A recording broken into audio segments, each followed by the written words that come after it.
Well, it's the million-dollar question. Are the Preds going to be swept for the first time in franchise history tonight? We'll give our official predictions to that. Plus, if the Preds want to have any hope, what do they have to do?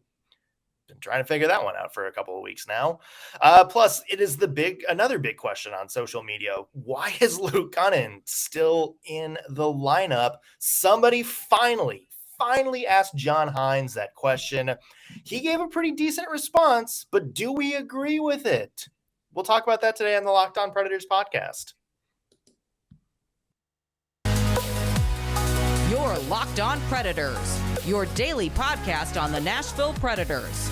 Part of the Locked On Podcast Network, your team every day.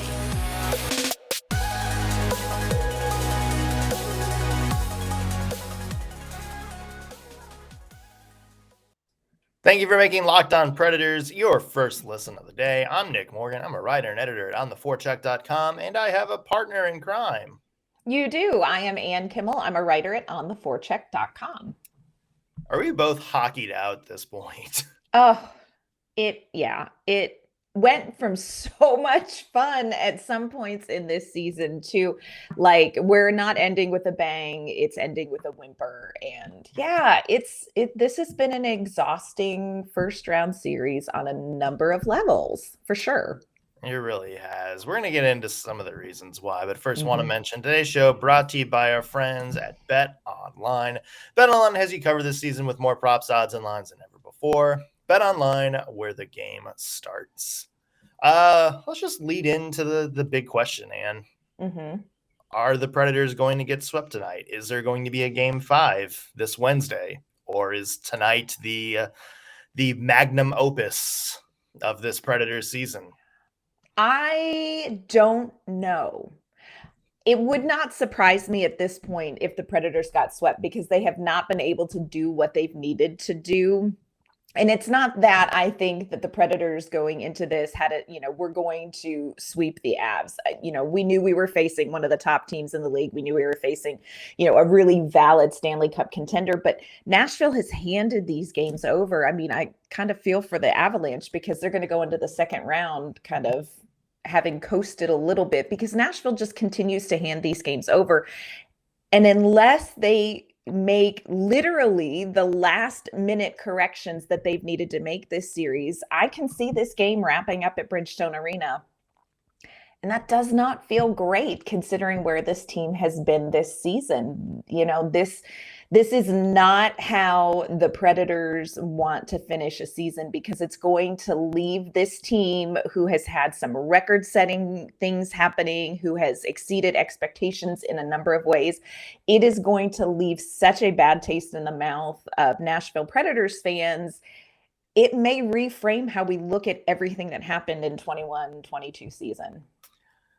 So on the forecheck, I have been tasked with writing, just sort of the post-mortem of the season in case it happens. Yes. Sorry to give you a peek behind the curtain, but, we do write a lot of things ahead of time.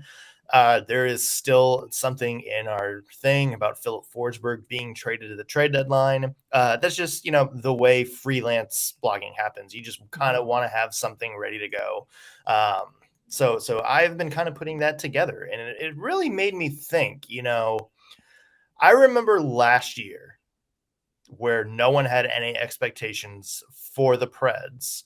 And on March 16th or whatever it was, we saw the whole thing. The Preds had a 2% chance of making the playoffs, wound up going on one of their best runs in team history in terms of winning percentage.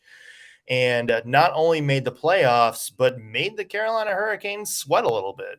I mean, 4 games went to overtime. Preds won 2, lost 2. So those are 2 games that could have gone either way. And I kind of remember the vibe at that time, where it was just, the Preds are happy to be here. Let's see what they can do. Let's have them. We know they're not a perfect team, but they're kind of on a hot run. Let's make them, let's make them sweat a little bit. Mhm. Let's, just throw the body at them, see what happens. Maybe we can will instead of an upset. There's kind of all these kind of things going around that team. And I compare it to this year's team. And, we went into the season with the same low expectations. Remember, I mean, we had 2 $8 million players left unprotected at the expansion Yes. draft for Seattle. Yeah. A lot of people had us second to last in the division ahead of only Arizona. And we know what Arizona's like this year. And not a lot of people were expecting everything. Not everybody were expecting a near 100-point season for Roman Josi. Not everybody was expecting Philip Forsberg to come out and have his best career year, or Matt Duchene to have his best career year. So I think back, so why does this season feel more disappointed? It's because it feels like the Predators really did leave a lot on the floor. Like, there is a lot of unwasted potential there. And, I'm sure if this series ends tonight with the Predators losing, I'm sure there's going to be a much bigger conversation between you and me tomorrow. But it feels like I really don't know the best way to describe it. It just feels like this was a team, instead of the last couple of years where they kind of went above their potential and kind of won by getting hot at the right time, or whatever you want to call that. It seems like this year there's a lot of self-inflicted wounds. There's a lot of, wasted opportunities. And even though the expectations going in this year were low, and even though everybody's kind of going, well, the tweets are coming out now where it's like, well, is anybody surprised? The Preds were never that good of a team. But you watch these games, and especially you watch these first 3 games of the Avalanche series, and the Avalanche have been playing great. Like, they have been playing absolutely lights out. They have proven to everybody why they're considered one of the Stanley Cup frontrunners. They have proven that. But you look at it from the Preds perspective, only from the Preds perspective, and it is almost as if they're trying to hand them the series on a silver platter. Like, there have been that many self-destructive mistakes, and that has been the key down the stretch for this Nashville Predators, is they're losing games not because they're getting outplayed horribly in each and every game. They are losing games because they have so many of these shoot themselves in the foot, 6 or 7 times they're on the penalty kill, all these turnovers, just lackadaisical play. And that is exactly how they wound up playing the Colorado Avalanche. And we've said it since December. And eventually one of these teams is going to make the Predators pay for the way they've been playing. And guess what? It's been Colorado this series. Yeah. And I think what you say when you look big picture at this season is very true, because went into the season, general manager David Poile saying this is a competitive rebuild. And so expectations were set, and then they began to be exceeded. Forsberg, Josi, Duchene, Tanner Jeannot. We started seeing some players really having standout seasons, and we see individual players clicking. We're seeing some things go well. There's a point at which, the Nashville Predators are headed towards the top of the division in the Western Conference. They had a 7-game win streak, a 5-game win streak.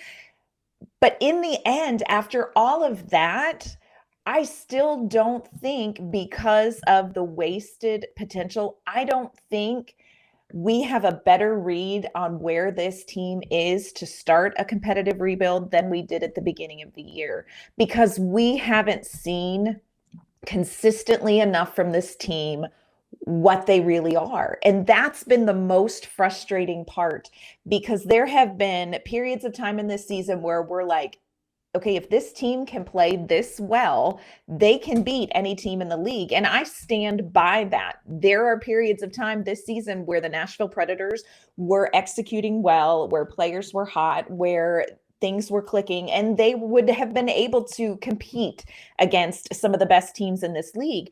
But then there are also periods of time, like right now, where you have a chance to compete against one of the best teams in the league and you are floundering. And so it's frustrating because at the end of this competitive rebuild, at the end of this amazing season with these amazing records being broken, I don't think we have a better handle on where the Nashville Predators really, truly are as far as talent, depth, direction than we did at the very first preseason game in September. And that is frustrating. It is going to be very interesting what this offseason brings for the Nashville Predators whenever it happens. And again, maybe we should be saving this conversation because the Predators are technically still playing. They're still playing right now. Yeah. But we're not burying them yet. Yeah. But you mentioned it, and it's like, look, everybody wants to put an asterisk next to the Predators' 3 wins over the Colorado Avalanche this season. And that's fine. You know what? Because if the Predators had lost those games, we could have easily put 3 asterisks by those as well. Mm-hmm. So, let's wash that out.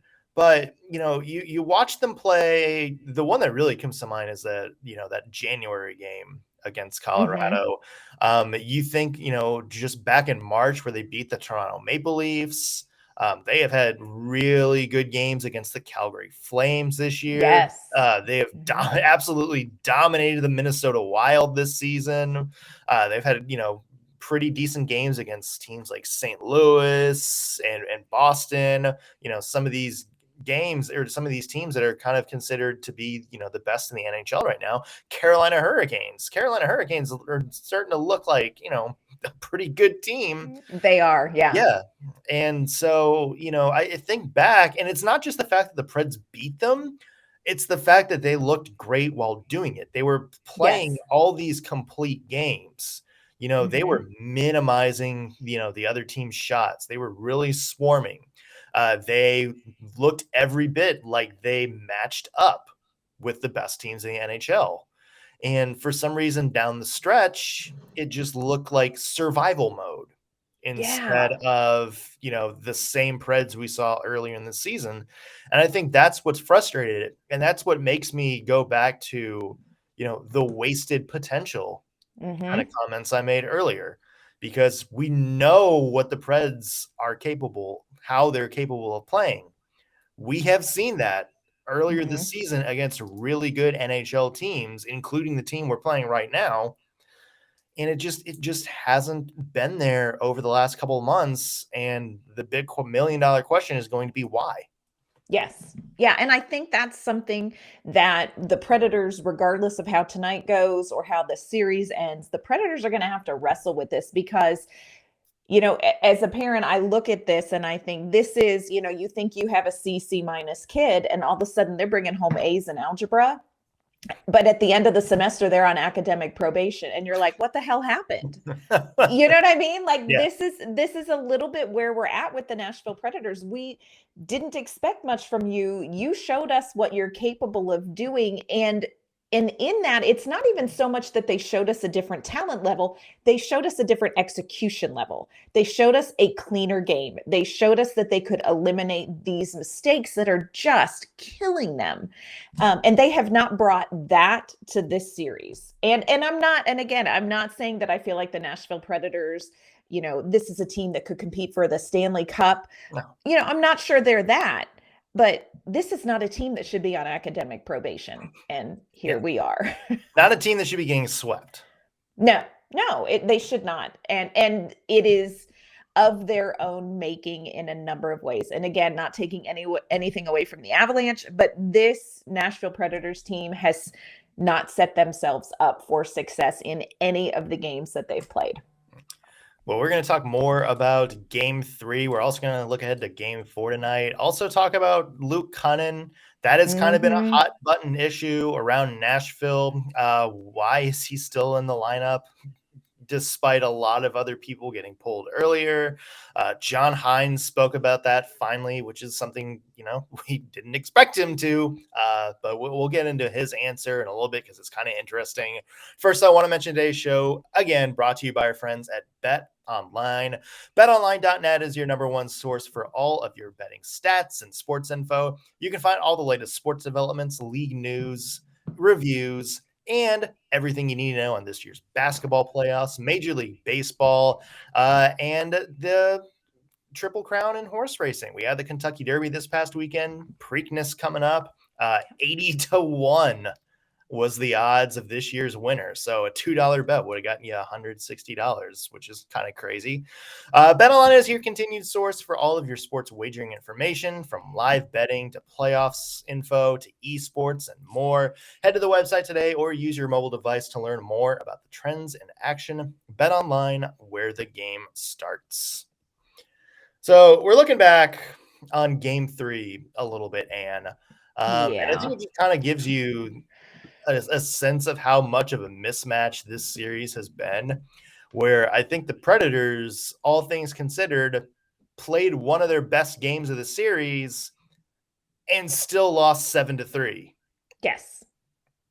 And because of their own making. And, I don't think we can underestimate. And this is something that I think we're going to need to wrestle with, in the off season here is let's do a dissertation on what the hell is goalie interference, because that sequence right there really kind of sealed things for momentum for the Nashville Predators, where Colorado scored a goal. Hynes challenged it for goalie interference. And I can't say that it was a bad challenge necessarily, but just, if you read the wind with Nashville and reffing, we just don't have great luck.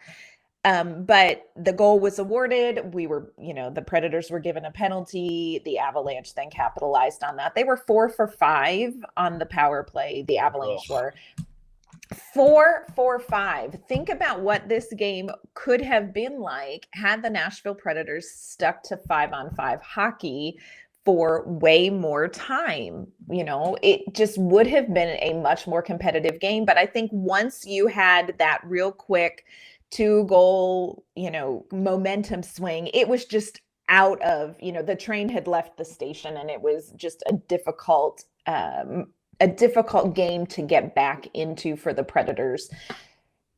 It was rough. This was a rough one. Yeah. And it was, when the Avs went up 2-0, I think a lot of people were like, okay, here we go again. Mm-hmm. And then the Preds battled back, not once, but twice. And, I think we're saying, okay, here's the fight. Here's what we need to see. And then, as soon as Nazem Kadri scored that power play goal, that was the one that happened 40 seconds after the Landeskog goal, the goalie interference play, or whatever you want to call it. Yeah. And that right there, I think, killed this team. Yes. That was a knife to the heart. Yeah. And I wasn't on the bench. I don't know what's going on in the locker room, but you kind of saw the intensity leave right there. And I don't know if it was a matter of the Preds kind of going, nothing's going our way this series. But it was just that. And it just, you saw the intensity kind of leave at that point. And then all Colorado had to do was kind of just keep their foot on the gas a little bit, turn on cruise control, and boom, you got a pretty easy third period. Yes. Yeah. I mean, it was just that play completely turned the momentum of that game.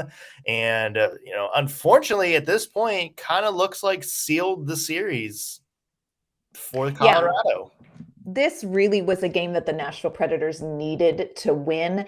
And again, we come back to the same thing. It wasn't going to be, these games are not going to be easy games for Nashville, but they are not giving themselves a chance to be in these games. They're not giving themselves a chance to compete because of things like these penalties. And this is something, again, we've preached on penalties all season long.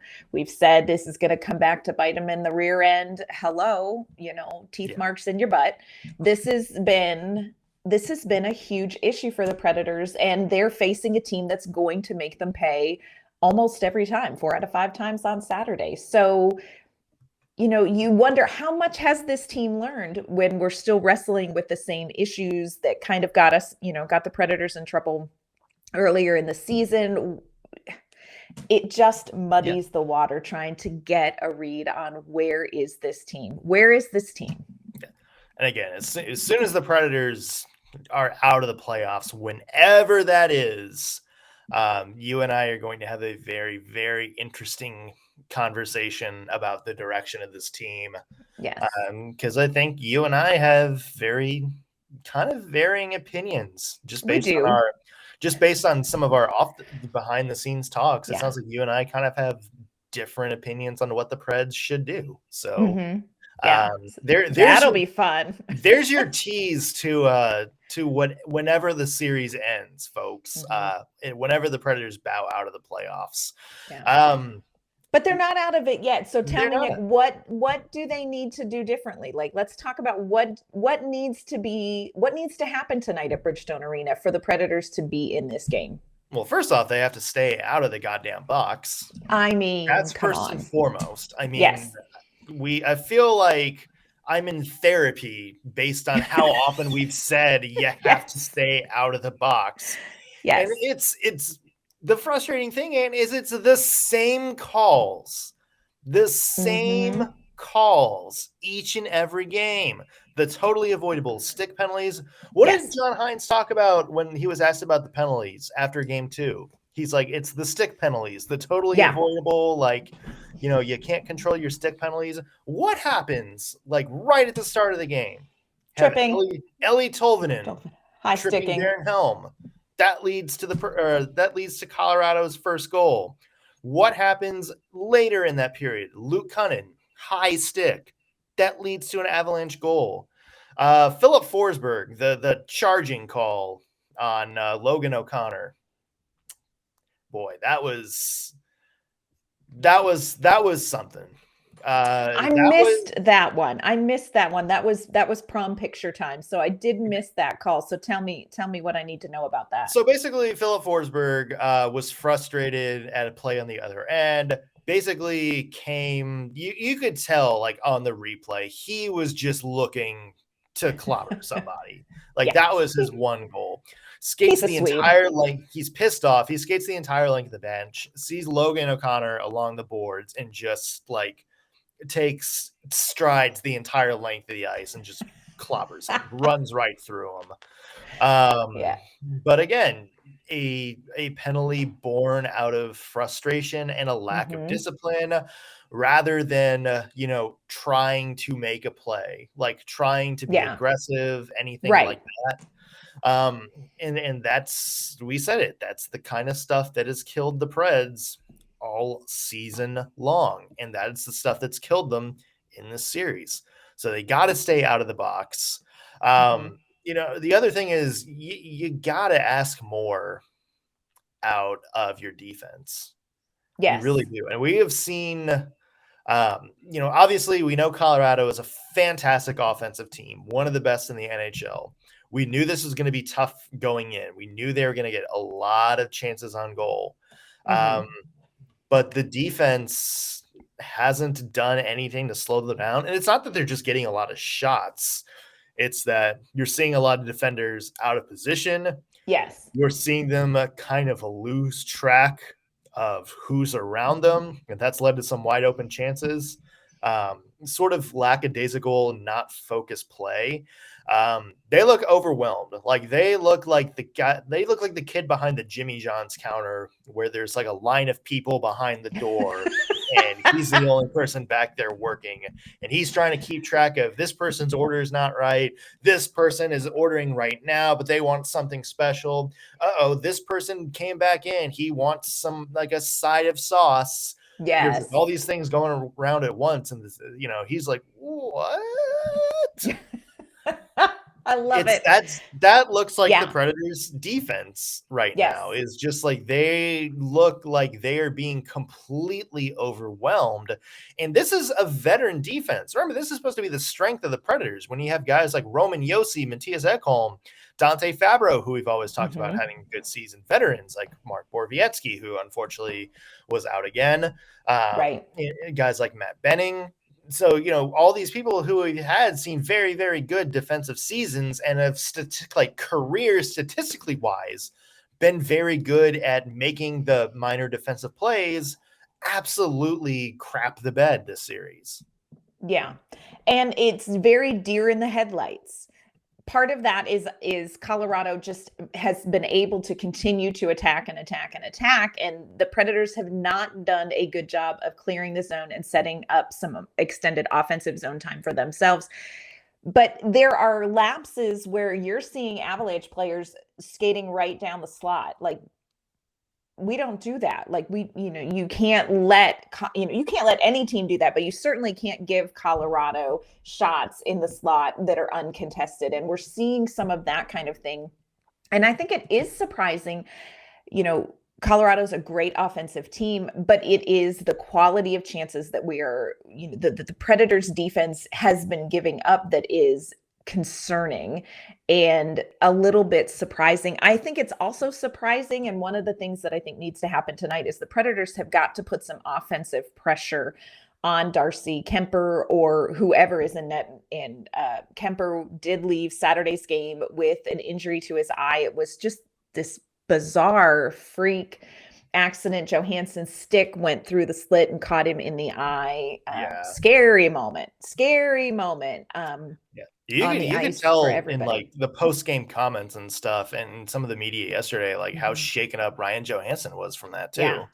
Yeah. I mean, Johansson was wigged out by it. Yeah, he was scared. Like, you could tell he was scared and very relieved to hear Kuemper was going to be okay. Yeah. So and haven't gotten official word whether Kuemper will be back. Kind of the last word that media was given is that if the swelling goes down, then he will be in net. So, we'll kind of wait and see how that plays out. But, Nashville has got to get some offensive pressure. They've got to get more than one shot on net. There are so many things that they can do that they haven't done that has to happen tonight or it's done. It's over.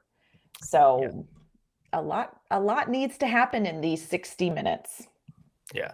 We'll talk about a little bit more on that. Plus Luke Kunin.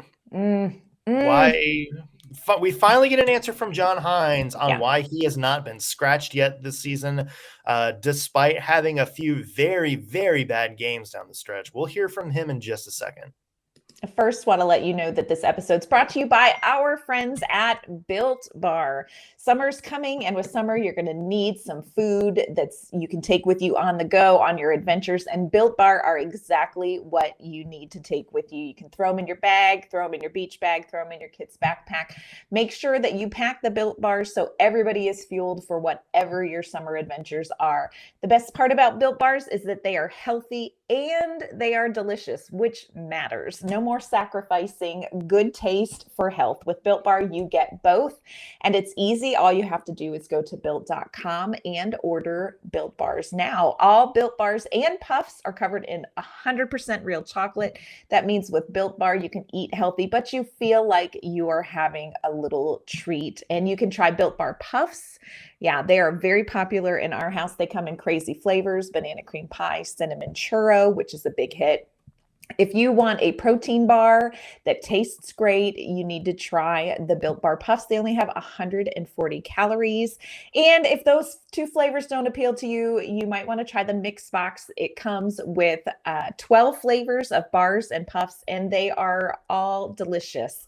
Most Built Bars contain 130 calories, 4 grams of sugar, 4 net carbs, and 17 grams of protein. So if you compare that to the usual snacks that we throw in our bags for summertime, you're going to be way further ahead if you take a Built bar. You can go to built.com and get all your favorite flavors. Again, banana cream pie. They have a raspberry that's great. Double chocolate cherry barcia, one of my favorites. They have many, many more. They're all great. And they have new flavors coming out all the time. So check their website frequently at built.com. Go to built.com, use our promo code LOCKED15, and you will get 15% off your order. That's promo code LOCKED15 for 15% off at built.com. So one of the big questions going around Preds Twitter over the past, let's say the past month, has been the play of Luke Kunin. Now, we have talked about Luke Kunin a lot. We both like him as a person. Yep.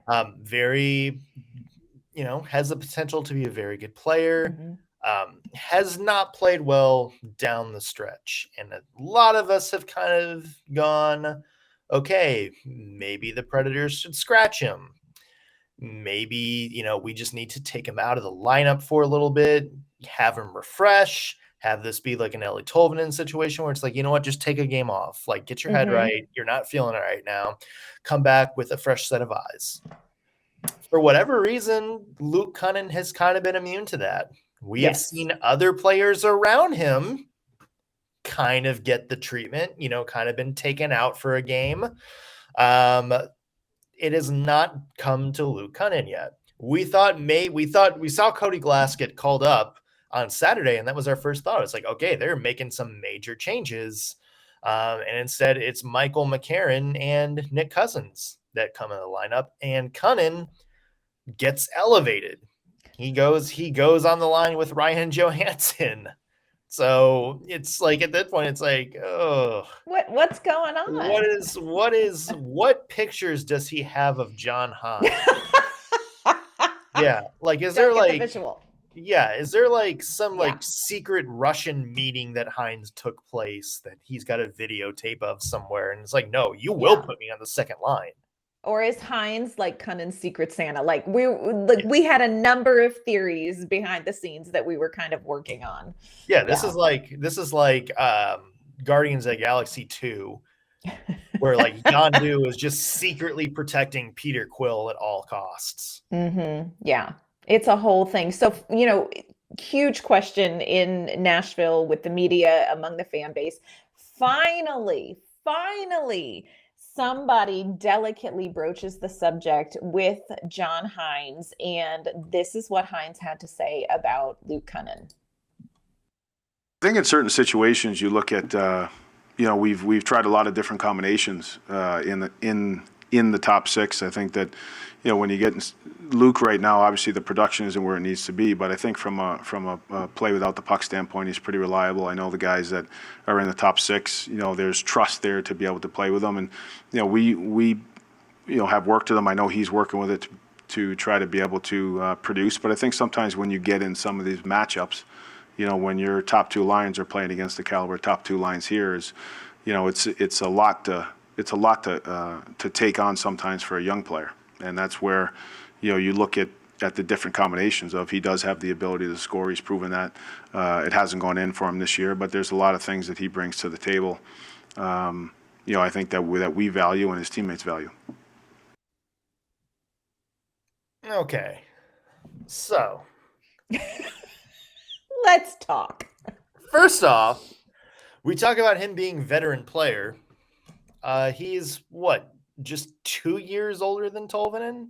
Mm-hmm. He has the same amount of playoff experience as Eeli Tolvanen. I don't know. Like, to Hynes' credit, that was a well thought out answer. Like, there was a lot of reasoning for that. I think you and I talked about it. It was either Thursday or Friday. We were talking about, if this question is ever asked, like, is he even going to answer that? Or is it going to be like coach speak, like, oh, we're going with the best lineup we think is going to win.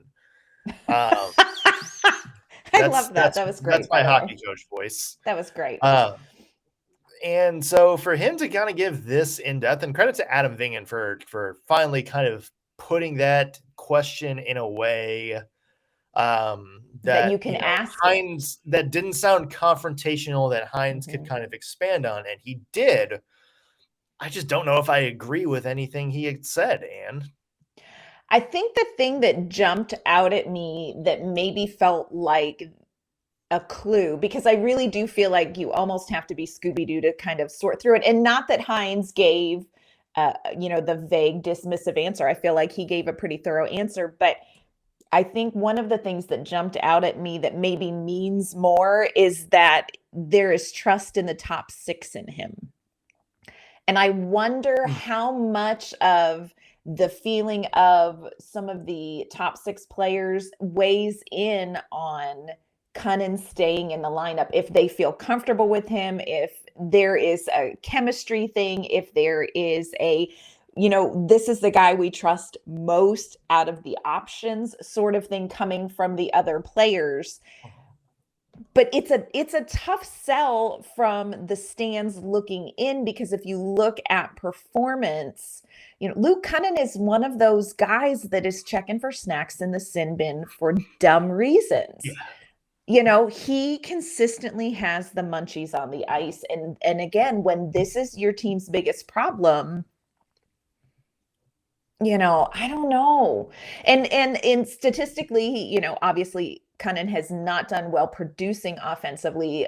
Kunin does play to the identity. He is one of the top players in hits. He does play to that physical thing. So I understand that, but I really wonder if it isn't kind of more of that hard to describe trust vibe thing with line mates. But gosh, it's a hard sell. Yeah, and I'm not sure why exactly, Yeah. because he talks of. I remember when Ellie Tolvanen got taken out the first time, a couple weeks ago. Is John Hynes kind of sat and said, "Well, look, we want, we need somebody to help us generate offense. It's, I can maybe forgive lack of production, but if you're not even creating chances." Right. Then that's going to be the thing. But you could say the same thing about Luke Kunin. Like, he's kind of been an offensive black hole this season. And we saw it. I can't remember the one the one goal the assist he had in game 3, and I can't remember which one it was, like who scored it, but it was a assist because he tried to go for the shot, whiffed, but because he whiffed, the puck like slid through the defender right to whoever scored the goal. Yeah. So it was like, so even like your playmaking is like a result of you trying and failing to take a shot on goal.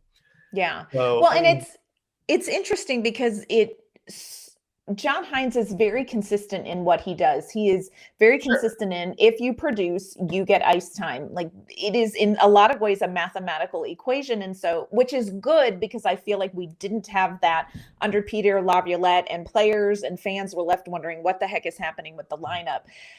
It's interesting to me, though, that Kunin didn't get a reset game. Not that I expect that Hynes would sit him for a long period of time, or that, he would demote him or cut back his time a ton, because he doesn't have a lot of other options. But it's really interesting to me that for whatever reason, Hynes hasn't felt like Kunin would benefit from a reset like Tolvanen. Tomasino has been out some games, here and there. It's interesting to me. And I don't know if he feels like that wouldn't benefit Kunin, or if he felt like he just doesn't have that option. And it makes me wonder if there is some sort of, and again, I come back to, he says that there's trust in that top six. And I think there is a dynamic there that Hynes just doesn't feel like he can interrupt. But it's not a mathematical equation, which is why it's been such a question this season for media and fans. Why, what's going on with Luke Kunin? So, thorough answer, Not sure what to do with it. Yeah, not sure I agree with it. Like, Right. I get the reasoning, but I'm not sure when you look at Luke Kunin, he's giving you what he says you're giving him, Yes. if that makes sense. Now, clearly the Yep. Preds love him. I mean, he was just named the Masterton nominee, so we know he's loved in that locker room. And that accounts for something. But, I think the way the Preds are using him versus how the metrics say he should be used is vastly different. And I wouldn't be surprised if that's something the Preds really need to look at in the offseason. Yeah, that may be one of the many off-season discussions that the Nashville Predators have to have. Oh my. Yeah, there's going to be a lot. Oh, So yeah, game 4 tonight, 8:30 Central, puck drop. If the Preds lose, they're out of it. If the Preds win, then they avoid their first sweep in franchise history, which is pretty wild that they haven't had a sweep this far, considering some of the Preds teams that made the playoffs were pretty bad. Yeah. So yeah, we'll have to see what happens on that one. Either way, we will be here tomorrow with a full breakdown, maybe an emotional breakdown as well as a game breakdown. Mental, emotional. There's a lot of stuff that can happen. Until then, Ann, where can the people find your work? You can find my work at ontheforecheck.com, and you can find me on Twitter at AnnK_Mama on Ice. You can find my work at ontheforecheck.com. Follow us on Twitter at LO_Predators. If you're watching this on YouTube, be sure to like the video, subscribe, and leave a respectful comment. Again, make them respectful, you pieces of shit. Preach. Yeah, do that. And also, just remember, it's just hockey, people. It's just hockey. It's just y'all breathe. It is not an excuse for you to basically act like an asshole online. We see everything you post, whether it be, the typical you suck, which we can deal with because we know we suck. Oh, yeah. We've been here a long time.